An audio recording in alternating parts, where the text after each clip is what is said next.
नई दिल्ली की घटना पर लालू प्रसाद यादव के द्वारा दिए गए बयान पर बिहार सरकार के मंत्री श्रवण कुमार का बयान। कहा, जो घटना घटी है वह बेहद ही दुखद है। पूरा देश इस घटना से मर्माहत है। इस घटना में जो भी लोग घायल हुए हैं या मृत्यु हुई है, उनके परिवारजनों को पूरे देश के लोग अपनी तरफ से संवेदना दे रहे हैं। ईश्वर से प्रार्थना कर रहे हैं कि उनको भगवान ये शक्ति दे कि वह इस दुख की घड़ी में संयम बरत सके। और कोई भी घटना होती है तो उसकी जांच होती है और इस घटना की भी जांच सरकार करवा रही है। जांच के बाद दोषियों पर कार्रवाई होगी। बहुत जल्दी कोई भी फैसला लेने की आवश्यकता नहीं है। जब जांच का रिजल्ट आएगा, निश्चित रूप से उसमें जो दोषी होंगे उनको दंडित किया जाएगा।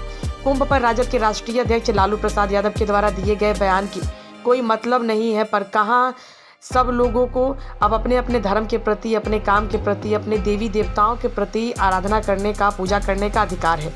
लोग अपने अधिकार के हिसाब से पूजा अर्चना करते हैं। जिनको अच्छा नहीं लगता है वह पूजा अर्चना नहीं करते होंगे, लेकिन अधिकांश लोग जो सनातन धर्म से जुड़े हैं वह मानते हैं, वह पूजा अर्चना करते हैं। भले ही इस तरह की घटना जब होती है, इधर उधर की बात कह करके अपने आप को यह साबित करने की कोशिश करते हैं।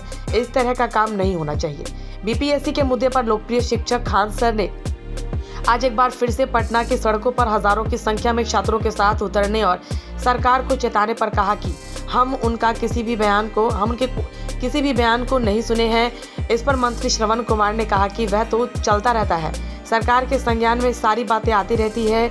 यह कमीशन से जुड़ा हुआ मामला है, कमीशन ही इस तरह के फैसले ले सकते हैं। हम लोग इस विषय में अपनी तरफ से कुछ भी नहीं कर सकते। वहीं नीतीश कुमार के दिल्ली दौरे को लेकर नेता प्रतिपक्ष तेजस्वी यादव के द्वारा उठाए गए सवाल की नीतीश कुमार क्या डील करने गए थे, इस पर मंत्री श्रवण कुमार ने कहा कि तेजस्वी यादव तब तक सवाल खड़े करते रहेंगे जब तक उनको कुर्सी नहीं मिल जाती है। तेजस्वी यादव को कुर्सी के लिए बेचैनी है। 2025 के विधानसभा चुनाव में तेजस्वी यादव को कुर्सी मिलने वाली नहीं है। जनता तय करती है कि कौन इस कुर्सी का मालिक होगा, कौन इस कुर्सी का हकदार होगा।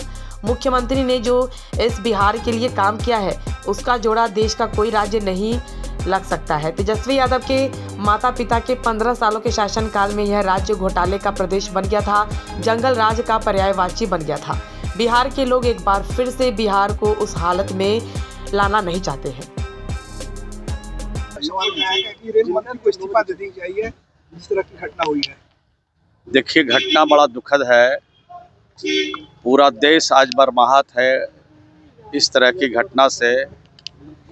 उनके परिवारजनों को इस संकट की घड़ी में साहस रखने के लिए, धैर्य रखने के लिए, संबल देने के लिए पूरे देश से लोग आज उनको ताकत दे रहे हैं, ईश्वर से प्रार्थना कर रहे हैं।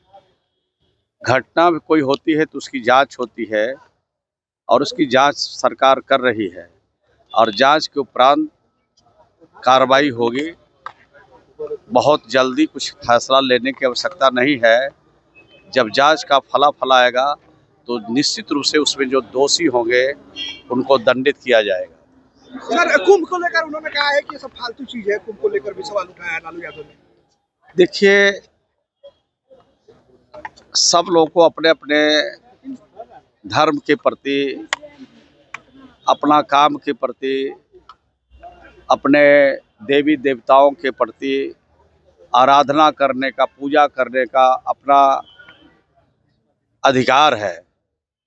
तो अपने अधिकार के हिसाब से लोग करते हैं, जिनको अच्छा लगता है करते हैं और जिनको अच्छा नहीं लगता है वो नहीं भी करते होंगे। लेकिन अधिकांश लोग जो सनातन धर्म से जुड़े हैं वो मानते ही हैं, करते ही हैं। भले ही इस तरह की घटना जब होती है तो इधर उधर की बात कह के अपने आप को ये साबित करने की कोशिश करते हैं कि इस तरह का काम नहीं होना चाहिए। सर, बीपीएससी अभ्यर्थियों के समर्थन में खान सर ने कहा है कि अगर री एग्जामिनेशन नहीं होता है तो सरकार को बहुत ज्यादा नुकसान 2025 चुनाव में उठाना। मैंने सुना नहीं है उनका कोई वक्तव्य। उन्होंने कहा है कि अगर री एग्जाम करवा दिया जाए तो ठीक रहेगा। अब उनके बारे में हम कुछ नहीं जानते हैं। सड़क पर आज भी अभ्यर्थी उतरे हुए सर री एग्जाम को लेकर। वो तो चलता रहता है, चीज़ें चलती रहती है, सरकार के संज्ञान में सारी बातें आती रहती है।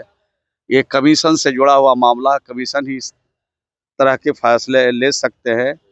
हम लोग उसमें कुछ अपनी तरफ से नहीं कर सकते। मुख्यमंत्री नीतीश कुमार कल दिल्ली गए थे, इसको लेकर तेजस्वी यादव सवाल खड़े कर रहे हैं और कह रहे हैं कि क्या डील करने गए थे। सवाल तो खड़े करेंगे, जब तक तब तक सवाल खड़े करते रहेंगे जब तक उनको कुर्सी नहीं मिल जाती है। कुर्सी के लिए बेचैनी है और कुर्सी 2025 में उनको मिलने वाली नहीं है। जनता तय करती है कि कौन इस कुर्सी का मालिक होगा, कौन इस कुर्सी का हकदार होगा। बिहार की सरकार और बिहार के लोकप्रिय मुख्यमंत्री जी ने जो बिहार में काम किया है उसका जोड़ा देश का कोई राज नहीं लगा सकता है। एक एक काम जोड़ाएंगे, बहुत समय लगेगा। मैं इतना ही कहना चाहता हूँ कि उनके माता पिता के राज में 15 साल में घोटाले का प्रदेश बन गया, जंगल राज का प्रदेश बन गया, अपहरण उद्योग का प्रदेश बन गया। अब उस हालात में अब बिहार के लोग लाना नहीं चाहते हैं।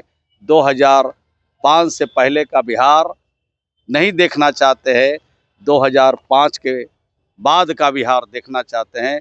तो नीतीश कुमार जी ही बिहार के मुख्यमंत्री बनेंगे और 225 सीट से ज़्यादा जीतेंगे। धन्यवाद।